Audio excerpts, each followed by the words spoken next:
होली भी है और ये सच भी कि हरियाणा में आम धारणा है कि जहां किसी प्राइवेट जगह पर पुलिस चौकी या थाना खुल जाए फिर वो जगह खाली हो जाएगी, यकीन ही नहीं होता। इस होली पर सेक्टर 13-17 के निवासियों को 8 साल बाद यकीन हो गया कि ऐसा ही होता है।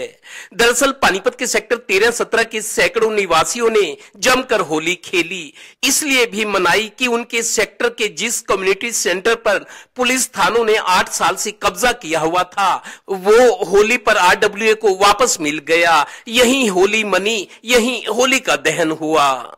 हम लोगों को जब ये जगह ली गई थी तब ये आश्वस्त किया गया था कि थोड़े दिन के बाद हमारा नया पुलिस स्टेशन बन जाएगा और नया पुलिस स्टेशन बनते ही हम लोग 1 साल 1.5 साल के अंदर अंदर इस जगह को खाली कर देंगे।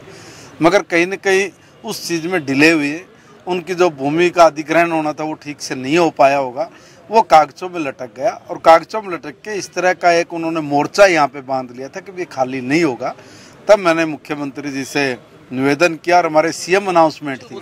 जीर्णोद्धार के लिए मैं एक बात बता दूं, रोहतक के पैटर्न पे हम लोग इसको बढ़ाएंगे, ऐसा भव्य बनाएंगे कि कल्पना भी नहीं की होगी किसी ने। पूरी पब्लिक के साथ है, इस सेक्टर के लोगों के साथ है। जो भी सेक्टर की डिमांड है पब्लिक की पहले उनसे ली जाएगी ताकि वो जो बेसिक डिमांड है वो कहीं पे अधूरी ना रह जाए। उसके बाद इसके अंदर क्या क्या चीजें हमने और ऐड करनी है वो सब चीजें ऐड करके इसको एक एग्जाम्पल की तरह तैयार करेंगे। गौरतलब है कि सेक्टर 13-17 के कम्युनिटी हॉल में 8 साल पहले आनंद फानन में महिला थाना खोला गया था, क्योंकि तब कृष्णलाल पवार परिवहन मंत्री थे और डीसीएसपी को आदेश थे कि रक्षाबंधन के दिन महिला थाने का उद्घाटन कराओ।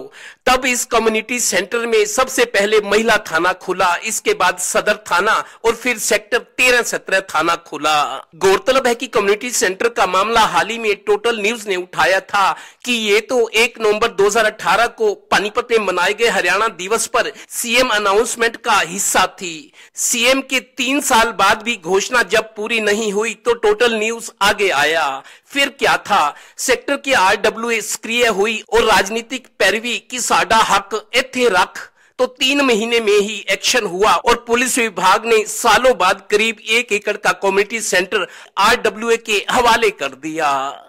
देखो, मेहनत सबकी है, किसी की कम किसी की ज्यादा। और हमारे एमपी साहब हैं संजय भाटिया जी, हमारे छोटे भाई हैं महिपाल ढांडा जी, बेटी अवनीत कौर, इन सब का पूरा सहयोग रहा है। और हमारे सीएम साहब, इन्होंने भी जल्द से जल्द नए थाने के लिए पैसे भेजे और नया थाना जो 30 अप्रैल को पूरा होना था, हमारे एसपी साहब की कोशिशों के बाद वो 28 फरवरी को ही वो हमें उन्होंने दे दिया है। मात्र 1 हफ्ते में इन्होंने पूरे सेक्टर में 50% से ज्यादा कंप्लेंट खत्म कर दी। और हम जब भी बहन जी के पास गए या माननीय विधायक जी के पास गए, इन्होंने एक ही बात कही, कपिल मखीजा रुक जा, पूरा लेके दूंगा, आधा नहीं लेके दूंगा, पूरा लेके दूंगा। आज मेरे भाई ने वो मेरा सपना पूरा किया और मेरे को इज्जत दिलाई है। सेक्टर 13-17 के सैकड़ों निवासियों के लिए अब ये बड़ी सौगात है, क्योंकि दुख सुख की जगह मिलने से यहाँ और सुकून मिलेगा। क्योंकि कपड़े और कारें तो आदमी जिंदगी में जाने कितनी बदलता है, घर तो जिंदगी में 1 या 2 बार ही बनता है और पूरे परिवार को सुकून देता है। इसीलिए कहते भी हैं ईस्ट और west home is the best. जो सुख छज्जू के चौबारे वो बल्क ना बुखारे। सहयोगी श्रीनिवास के साथ Devendra Kathoria, Total News, Panipat bureau.